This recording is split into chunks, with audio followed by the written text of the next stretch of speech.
welcome to Black Box Trading Bots. In today's video, I want to cover Bitcoin. It's been a few weeks since our last major update, and a lot has changed. So I want to go over the price expectations, as well as some of the potential targets, both upside and downside potential, and let you know what I think the price of Bitcoin is going to be in the coming days to weeks. So let's take a look.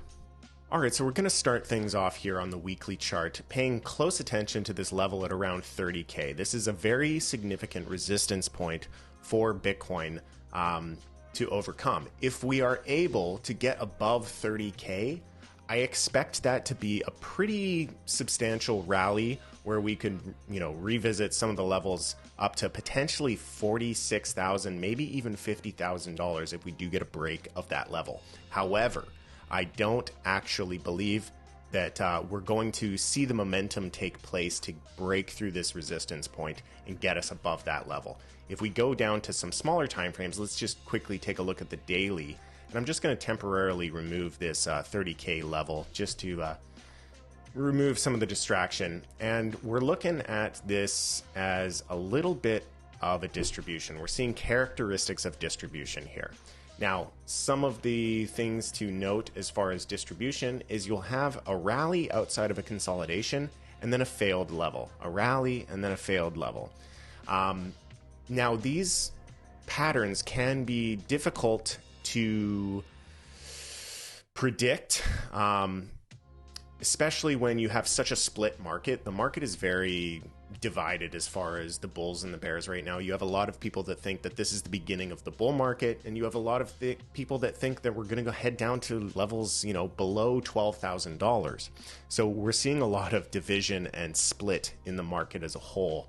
But when I look at this, there's a few things that have flipped my bias. I think the last time we were on the stream, we were calling for higher levels, and that's because our bias, alphanumerics, was green. As long as this band here is green, we have a bullish bias because we have bullish momentum and we have bullish follow through. This is why we didn't call this area as a distribution back here, because the wave was still green. And in fact, when it did finally break down and test the 200, you got a daily buy signal here on alphanumerics. So a lot of positivity as far as the momentum in this area. But now momentum has slowed down and we need to be cautious because the indicator has turned to red. When the indicator's red, you need to start looking for, well, what are some of the bearish potentials that we could be looking at here? Okay, so we're having a look at this Wyckoff distribution schematic number 1. And I'm going to plot a few of the areas that I think are potentially concerning. So right here, you have a pretty big supply tail coming here at the PSY. PSY stands for preliminary supply. We had a buyer's climax, automatic reaction, setting the range, a few failed rallies. So we're going to call that a UTAD, up thrust after distribution, LPSY, which is a last point of supply, into our first little sign of weakness here. When we broke below the range, we created a new low as far as this consolidation. This is all matching quite closely to what we're seeing in this distribution schematic, with the UTAD a little bit further along as far as this schematic is concerned. What is smart money doing? How are you being manipulated today? So smart money is showing a lot of characteristics of selling here. You can see that the selling is increasing on these reactions right here. From the UTAD, we had about a 10% reaction at the LPSY. We had to the sign of weakness, we had a 13% reaction. So the reactions are expanding and we're now at the lower end of the range. So it's make or break. If this is going to be bullish, it needs to be bullish now because it's looking like it's losing support, it's losing momentum, and it's curling over below the trading range. So let's actually go down to a smaller time frame right now and check out the 4-hour. We're at a pretty inconvenient level.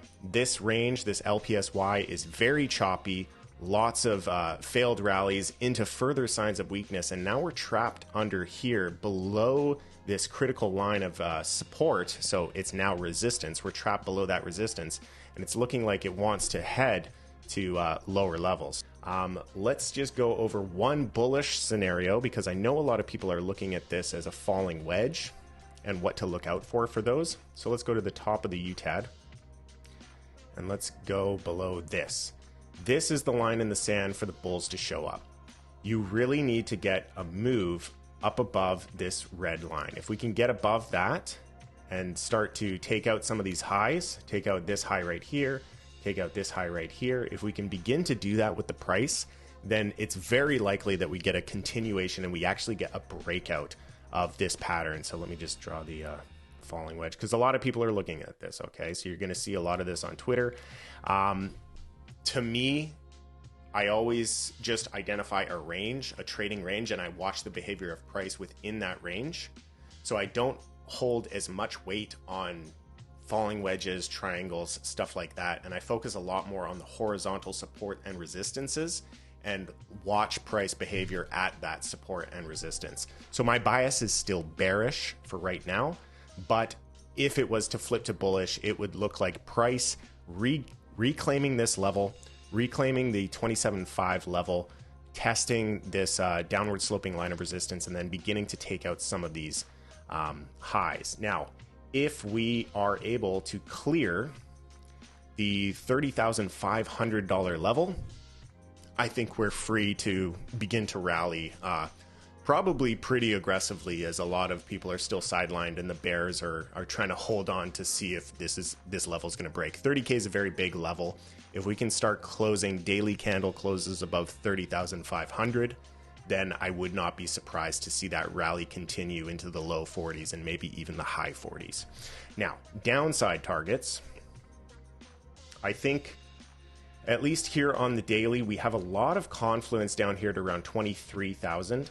Now, it could go further, but you know, the first kind of port of call here is the support of the 200 here on the daily, which is the top of this band, top of the red band, which is currently at around 23,000. Now, if we go to the weekly chart and take a look at supports on the weekly, we can see that the 50 week, which is this orange line, is currently at around $22,000. So 23, 22, psychological 20. I think that we have a lot of support in the low 20s. I would be surprised if we got below the 20s for any sustained amount of time. Mind you, the market will be screaming at you, telling you that we're heading to below $12,000. I guarantee it. If we fall from this level, if we fall from 26.5 right now and get below 25, the market will be screaming.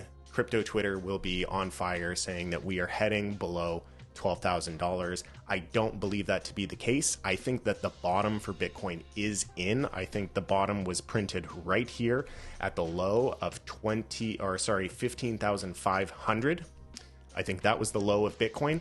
It's not impossible that we revisit those levels. It's not impossible, but I'm leaning more weight on the probability that we're probably going to settle at somewhere around $20 to $22 to $23,000 for the price of Bitcoin if we break out of this consolidation to the downside, which it is looking like it wants to do.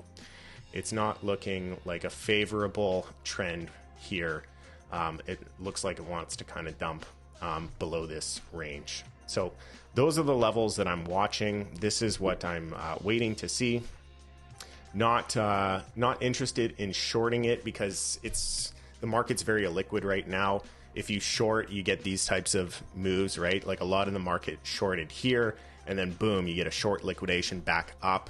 Now we're falling down, continuing the trend. So do be careful. Don't try and short just because you think it's going to go down. There's a time and a place for everything.